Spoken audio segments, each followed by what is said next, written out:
Hi all, it's Jason, and today I'm talking about what non-binary means, which is a big topic, but we're going to try to cover it, and know that a lot of what I'm saying is my own personal experience, and that you will talk to any other non-binary person and they will have completely different answers.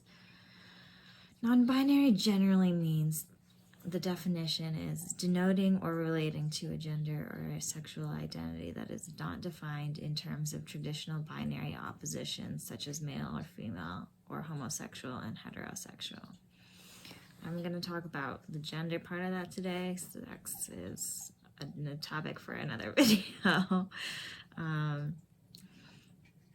So gender is a concept. When we say male or female, we often confuse the issue between gender and sex. And one of those is a lot more malleable than the other. And because they're so interrelated, oftentimes transitioning by your gender involves transitioning your sex.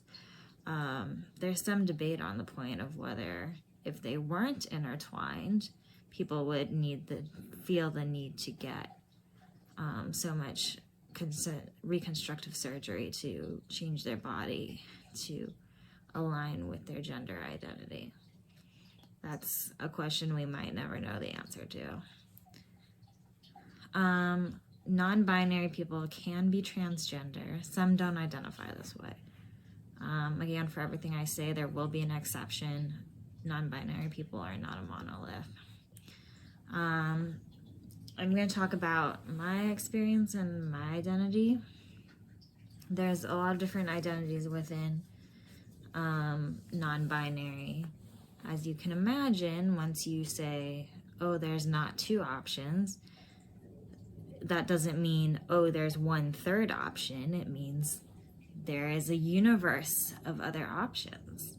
So what people want to call themselves within the non-binary umbrella can vary vastly. I identify as agender, which means I don't identify with male or female pieces of gender. Other people will pick some things they associate with femininity and might identify as a demigirl, or the other way, pick things that you identify with as that are masculine and identify as a demi-boy.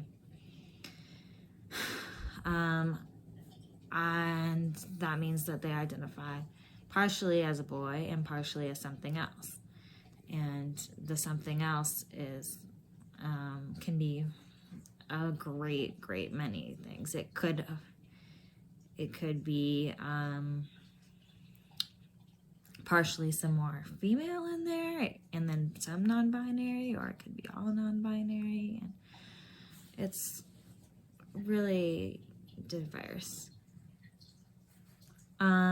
I identify as wholly something else, so that means I don't identify as being a woman at all, and I don't identify with being a man at all. To me, non-binary means not feeling like a girl or a boy, and not feeling at all like a girl or a boy. When I was growing up, I felt wrong in my body, and I didn't like how people referred to me. I felt all this without knowing that being non-binary was an option. I would wear baggy clothes and not wear dresses or skirts or anything remotely girly. Then I learned what non-binary was.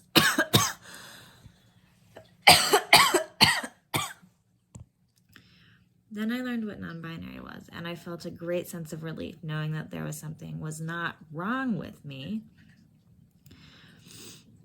Nothing is actually wrong, except society for putting us into arbitrary boxes and expecting us to stay there.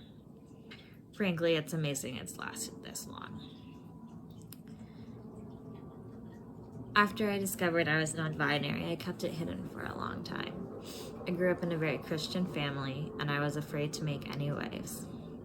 Because my mental health was very bad, I didn't have a lot of friends or other support during that season of my life.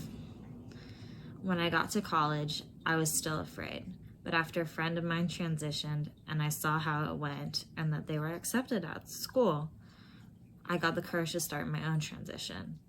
I started as just being at school when I was away at college, and then I would come back home and pretend that nothing was different.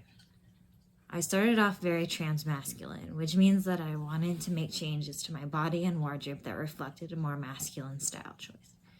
But over time, I've gone back to things I cut myself off from when I was getting constantly misgendered. And now sometimes I wear dresses and flowery prints. And jewelry. That's a big one that's come back. Why do I do this? Because there's no rules. Being outside the binary means I can wear a scarecrow on my back, and no one could say I wasn't being non-binary. And maybe one day we'll have some non-binary fashion icons who give people an idea of what non-binary clothing could really go. But we don't right now, and we're just picking and choosing from either side. And I get stuff from the men's section, and I get stuff from the women's section. I absolutely love being non-binary, which I think is important to say. It's not a burden to me. The burden is the way other people react to me. It can be very hard to be non-binary. In my job, I am often misrepresented, and socially, I don't often feel like it's the time and place to correct. My anxiety doesn't help with that either. I often run into problems where I want to wear something girly, but then I know I'll get misgendered, and I have to weigh the pros and cons of my choice.